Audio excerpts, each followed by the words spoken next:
Hello everyone and welcome back to my Warhammer 40k guides. I am Brady and today I will be giving you my review on the Chaos units from the new Warhammer 40k box set, Shadowspear. So for this video I will mainly be talking about the stat lines, abilities, spells, basically all the rules for the models and all the stuff that you need to know when playing the game on tabletop. And I will be discussing them from a strictly competitive 40k perspective and whether or not I believe these new units and rules will be viable for winning tournaments. If you want a rundown of the lore, campaign, or a review of the looks of the models themselves, or how to incorporate these units into your fluffy army list, then there are plenty of other 40k YouTube channels out there that have videos that are already covering these topics that you can check out. On this channel though, competitive 40k is love, competitive 40k is life, and also numbers are fun. So I'm going to go over all the new stat lines and abilities and spells, and I will discuss if I think these are competitive 40k worthy, and I will try to explain my reasoning for my options.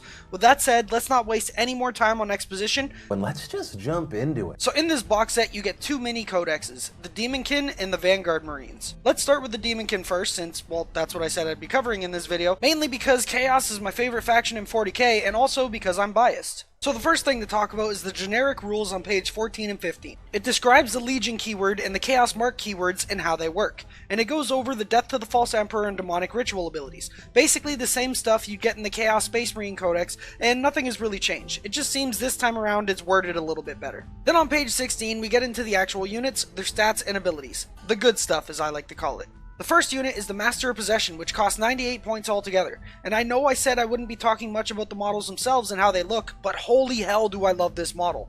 I got into 40k because I grew up on games like StarCraft and Diablo 2, so playing Chaos Space Marines with demons in 40k was a perfect transition for me. And this model looks like these two games had a beautiful, demonically unstable marine baby together. I love this model. So anyways, stats and abilities. So this guy basically has a generic Chaos Sorcerer's stat line. He has Ballistic Skill 3, Weapon Skill 3, Strength 4, Toughness 4, 4 wounds, 3 attacks, 3+ save, and a Leadership 9. So nothing too spectacular, at least when it comes to his basic stat line.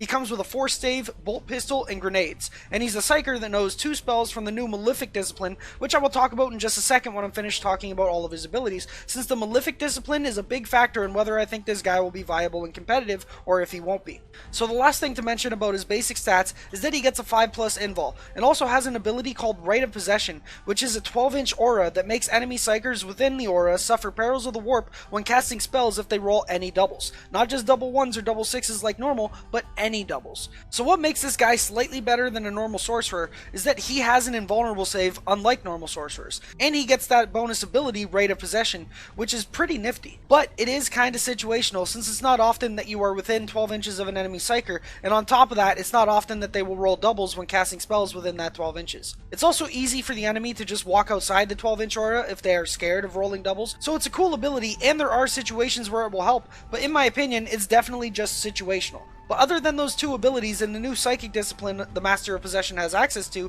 he's basically just a slightly better generic sorcerer. So again, I think the spells will make or break this unit and whether he will be competitively viable or not. Because if the spells aren't that good, well then just take a regular sorcerer who has access to the other spells. So before I give my final judgment on this unit, let's take a look at the spells he can cast from the new Malefic Discipline, since they are a very important factor whether or not I think this guy will be good or not. The Malefic Discipline has 6 new spells. The first spell is called Incursion and is Warp Charge 7. This spell allows the Master of Possession to use the Demonic Ritual ability as if it was the movement phase, but instead of rolling 3 dice to summon, you can now roll 4 dice to summon. And the Master of Possession doesn't suffer any mortal wounds for rolling doubles or triples in that roll. This means you're more likely to roll high numbers, since on average you will roll the result of 14 with 4 dice added up, which means you can summon in full blobs of demons or even a greater demon. This is also alongside using the Demonic Ritual ability normally in your actual movement phase, which means this guy can summon demons twice a turn as long as his rolls are decent and as long as his spells successfully manifest. With that said, personally I'm not entirely sold on summoning in match play games, since you have to have reserved points for the units you plan on summoning. What that means is, in a 2,000 point game where you want to summon demons, your list has to have leftover points to spend on the demons you plan on summoning. So for example, you would take something like 1,500 points worth of actual stuff in your list, and then have 500 points left over to spend on summoning units. This can backfire in a lot of ways though. With the new assassin rules that were released, it's not entirely impossible for you to go up against 3 Vindicare assassins at a tournament, or just regular snipers like Tau sniper drones or scouts from Space Marines. And if you find yourself against those units, what if they snipe this guy out? out. Well, now you're basically playing the game down 500 points. Sure, you can try to summon in that stuff with other units, but those other units might not want to be standing still and it might throw off your whole game plan. Plus, those other units can only summon in one unit at a time, unlike this guy who can possibly summon in two at a time, which might have been, again, part of your game plan. One way around this is to hide the summoner from line of sight, but then you're forced to summon units near your deployment zone because of the restrictions of summoning, which is another reason I don't really like summoning. And the restrictions of summoning is that the unit you summon must be wholly within 12 inches of the summoner and more than 9 inches away from enemies, which really restricts where you can place your summoned unit.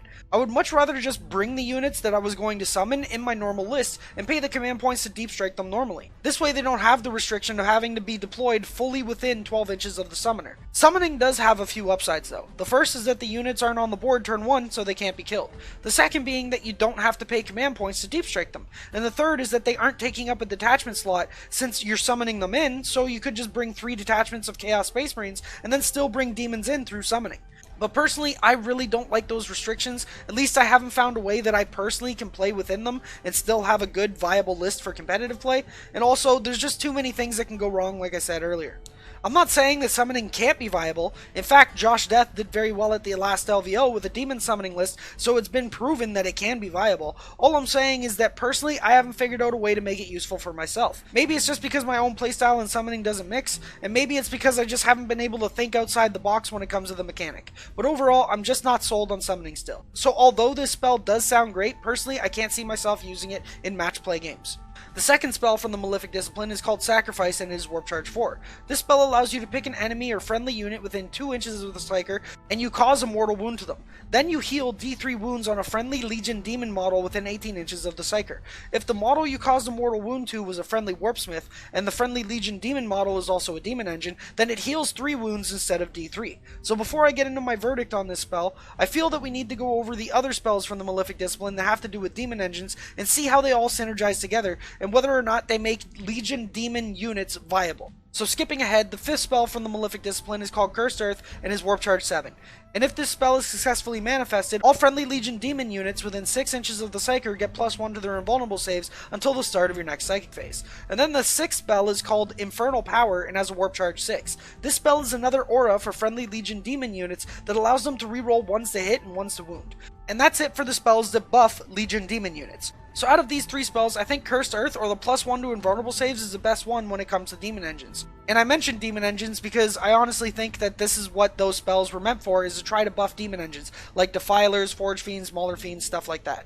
You could also combo this with your Obliterators, but we'll get into the Obliterators a little bit later because they are in this book. They got new models, so we'll talk about them when we get there. But for now, let's talk about Demon Engines, and let's see if this actually makes Demon Engines viable, because I would love to be able to play with my Defilers in competitive play. So Cursed Earth does help them because it's a +1 to their invulnerable saves, which does really help out Demon Engines, because a big problem with Demon Engines is that they die pretty easily unless they get lucky with their 5+ invulnerable saves. So giving them a 4+ instead of a 5+ is a nice little buff that can help them survive and makes them around 16% more durable. But this requires you to get first turn in order to buff your demons, otherwise they are stuck with that 5+, and they will still most likely die turn 1 or be bracketed to a point where they can't really do anything. But then that's where that other spell comes in, where you can heal them 3 wounds if you bring a Warpsmith, plus the Warpsmith himself can heal one of them, so you can actually bring them back up a bracket. And then you have the spell that lets them reroll 1s to hit and 1s to wound, which is alright, but it's not really that great. And the reason it's not that great is because Demon Engines only hit on a 4+ anyways. So giving them reroll 1s to hit is only really increasing their efficiency by like 8%, I believe it is. So it's not that great. The 1s to wound is better because they'll be wounding most stuff on 3s or 2s anyways, which makes their efficiency go up by, I believe, 10 to 12%.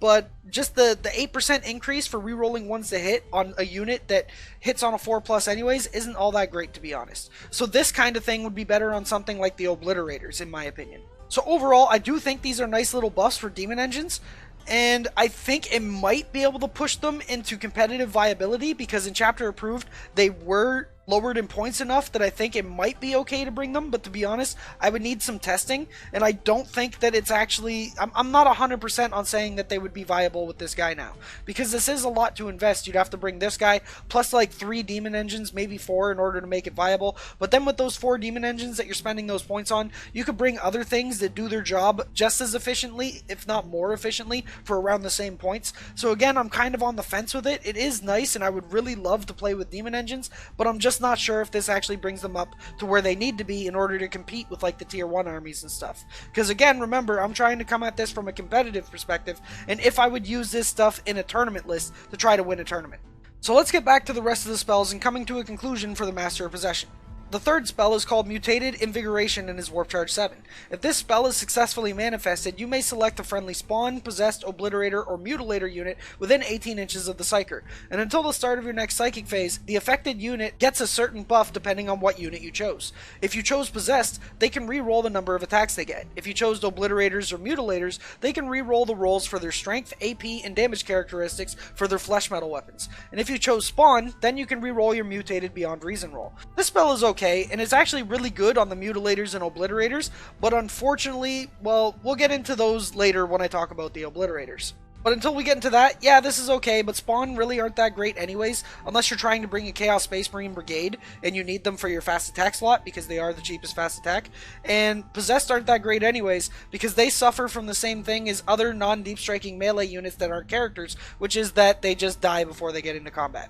And the fourth spell and final spell to talk about is called Possession, and it's Warp Charge 5. This spell buffs the Psyker's melee weapon to be -2 AP, and if you kill stuff, you summon in spawns or greater spawns depending on what you kill. The thing is though, you still have to pay for these summoned units with reserve points, and you shouldn't really be leaving in those empty points just in case this guy happens to get this spell off and he happens to kill a character or the appropriate unit. So to me, this spell is really only going to be used, at least in match play, for the -2 AP, if it is even used in match play. But yeah, overall, I think this is okay, but it's kind of a lackluster spell to me. And that's it for the spells. So overall, I think the ones that I would most likely take if I were to play with a Master of Possession would be the +1 Invul of Friendly Legion Demons and the Healing spell. And this is only if I'm bringing a Warpsmith and a bunch of Demon Engines, like 3 Mauler Fiends and 3 Defilers. Even then, I don't think it's enough to make Demon Engines competitively viable, but I do think it's worth testing out. So I'm going to give this guy a big maybe. Mainly because it might be enough for Demon Engines to be considered good, but also because if someone can figure out how to make summoning work, then bringing this guy as your summoner might be okay as well. But other than that, I think I'd still rather just bring a generic sorcerer who has access to the Hereticus Discipline, which in my opinion I feel is still slightly better than this one. He does have a cool combo with Obliterators, but again, I'm going to get into Obliterators later and my thoughts on them once we get there. So now that 10-minute review of one unit is complete, let's move on to the next unit, and I promise this one will go by much quicker. Chaos Space Marines. Still garbage. So now with that detailed explanation out of the way, let's move on to the next unit, and that is the Greater Possessed. After looking through this entire mini codex, I think the Greater Possessed are the clear winners on the Chaos side, and I might actually include one of these guys in my future tournament Chaos list. For 70 points you get a character, so they can't be shot at while being behind a screen, and they have a weapon skill of 2+ and a ballistic skill of 3+, but the ballistic skill doesn't matter because they don't have a gun anyways. They're strength 5, but actually strength 6 because of one of their abilities, toughness 5, 5 wounds, 5 attacks, leadership 8, and a 3+ save. So basically they're like a mini Demon Prince in a way, and they're only 70 points. For abilities, they have Demonic, which gives them a 5+ invulnerable save, and an ability called Champions of the Host, which is basically just a squadron type rule, and another ability called Locus of Power. This ability gives +1 strength to friendly Mark of Chaos Legion demon units, which for me would be Demon Princes. His melee weapon is called Demonic Mutations, and it's -2 AP Strength User, which is Strength 6 because of his Locus of Power ability, and D3 damage a pop. So this guy is pretty decent in close combat, especially when killing infantry or small characters. And he also buffs up Demon Princes to be Strength 8, which helps him take on enemy vehicles and monsters that are Toughness 7 or 8. I don't think this unit is an auto-include in Chaos, but I can see how it could be utilized by them. Sure, you could take a Herald of whatever god in order to buff your Demon Princes to get that +1 strength, but if you didn't want to play with a battalion or a detachment of demons, then this guy is a good alternative. Also, at 70 points, I'm pretty sure he's the cheapest character Chaos Space Marines have now, other than maybe a Warpsmith, so he's great as a tax unit, as well as for filling up a detachment. So overall, I think this guy might see some competitive play, and I know I'm going to mess around with one of them in my list for a bit, but he's not something I would say is an auto-include. So overall, he's good, but he's not amazing. The next unit to talk about is Obliterators, and this gives me a sad face, because Obliterators are now 110 points per model, which I think is way too high for what they do, or at least way too high to make them competitively viable. They saw an increase in points because now they get an actual close combat, which is Strength +1, so they're Strength 6, -1 AP, and D3 damage. I don't think that justifies the points increase on them, so I assume they will be brought down in points in the future, just like Armigers were when they came out in their box set originally. Other than that, nothing has really changed for these guys, other than the new close combat weapon and the buffs you can give them from the Master of Possession, which, to be honest, he can buff these guys pretty well. He can get them up to a 4+ invul with the one spell, he can have them reroll 1s to hit and 1s to wound with the other spell, and or he can take the other spell that gives them the rerolls of their strength, AP, and damage when it comes to their special weapons. Well, he's basically a Chaos Lord and a Chaos Lieutenant, plus a Sorcerer in one when he goes to buff these guys. And Chaos doesn't really have Lieutenants, so it's pretty good. It's the first time we get reroll 1s to wound when shooting. And then, of course, if you make the Obliterator Slash, they can jump in, they can shoot twice and do their thing with all those buffs on top of them. So they're still alright, but I think they're just a little too expensive for what I would consider viable. It's a nice little tiny Death Star, but I don't think it's good enough to be worth all those points you're going to be spending on them. And for the final Chaos unit to discuss in this video, it's the new Venom Crawler. First off, this thing looks awesome. Definitely is easily my second favorite model from this box set. As for its rules, well, it's a demon engine. And I just went over why demon engines don't really do well in competitive. Which, as a refresher, is the fact that they do degrade based off of how much damage they've taken, but that can be mitigated with a Warpsmith plus that new spell from the Master of Possession, and they only hit on 4+. It does have a nifty ability which gives +1 to demonic ritual rolls for the Master of Possession, but if you're bringing the Master of Possession, you're either bringing him as a summoner or as a guy that buffs up your demon engines. So it kind of buffs up the part that he's not going to be using if you're bringing the demon engine version of the list that I talked about. So overall, I think this unit is alright, especially because it's only 130 points.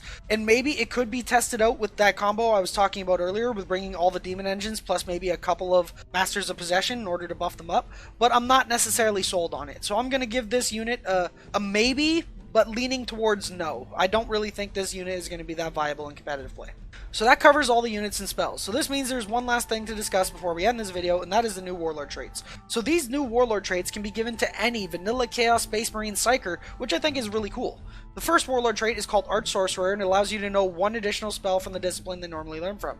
The second Warlord trait is called Devourer of Magic, and it allows your Warlord to attempt to deny one additional psychic power in each phase, and if they deny a psychic power, they regain one lost wound.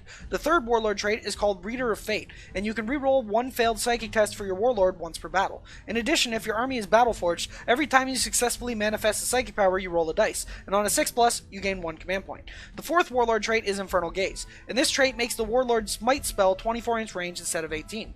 The fifth Warlord trait is Warp Lord, and this trait allows you to reroll ones when casting spells. And the sixth and last Warlord trait is Demon Bound Power, and it adds 1 to the strength of the Sorcerer and allows them to reroll damage for their force weapons. So overall, I think Demon Bound Power is alright for a Demon Prince and makes them strength 8, but then again, I think there are better traits for Demon Prince from the normal Chaos Space Marine book. And if you use this on a Master of Possession with the spell Possession, then this could increase his efficiency in close combat enough to make him decent in close combat if accompanied by a Demon Prince or a Chaos Lord, but then again, why not just take a Demon Prince who's already good in close combat and doesn't need all these buffs? Warp Lord is alright, but if you want 24-inch range Smite, just play 1000 Suns. Reader of Fate is okay, but if you want command point regen, then just bring a 1000 Suns character and give him the relic to steal command points on a 5+. Devourer of Magic could be good in matchups where the enemy has a lot of spells, but it's not the greatest since your chance of denying spells isn't that great anyways. And Arch Sorcerer is probably my favorite, since you get more options for spells, and well, I've said it multiple times, options win games. And that's about it for the Chaos side of Shadowspear. To summarize it, I think the Master of Possession could be alright if buffing a bunch of demon engines with his new spells, but I don't think it's actually going to be competitively viable. Your Master of Possession will have to keep up with the demon engines in order to give them those 6-inch aura buffs, and your demon engines are pretty fast, so I don't think he can actually do it, and there's times where you might get better advance rolls on your demon engines compared to him, and if you're not advancing your demon engines, they're going to take too long to get into close combat, and yeah, so there's just too many things that could go wrong with that, and so I kind of like it, but I kind of don't, so yeah. I'm not sold on it. I think it's worth trying out, but I also think it's kind of like polishing a turd. And then when it comes to summoning, I still don't really like summoning because I find it to be inconsistent and way too restrictive. Then, the Chaos Space Marines, well, they're still bad. The Greater Possessed has potential, and Obliterators are very, very expensive for what they offer now. If Obliterators were lowered in price though, then I think them plus a Master of Possession would be a good combo. You make the Master of Possession your Warlord and give him the trait to know 3 spells. You can then take the reroll 1 spell, the +1 invulnerable spell, and the reroll all your random stuff for the Obliterator spell. This can make Obliterators very efficient in what they do, especially if they are Slanesh and can double shoot with Endless Cacophony. But with the points they are now, I just can't justify it, so hopefully Games Workshop lowers their points in the future. And that's about it for this summary. Overall, everything in this box set looks beautiful, and I will definitely use all of this stuff in fun or casual games, but I can't really see myself using anything other than maybe the Greater Possessed in my tournament lists. And that's going to be it for this video. So thanks to all my patrons. Without you guys and gals, this channel wouldn't be where it's at today. Without your continued support, I wouldn't be able to do this full time, so thanks to all of you. I love you all, and it really means a lot to me. For some updates, I should have the review for the Imperium side of Shadowspear up within a couple of days, and then probably one more patron requested video before I go on vacation for a week. So I hope you all enjoyed this video and look forward to the next ones. And thanks for watching, and happy wargaming.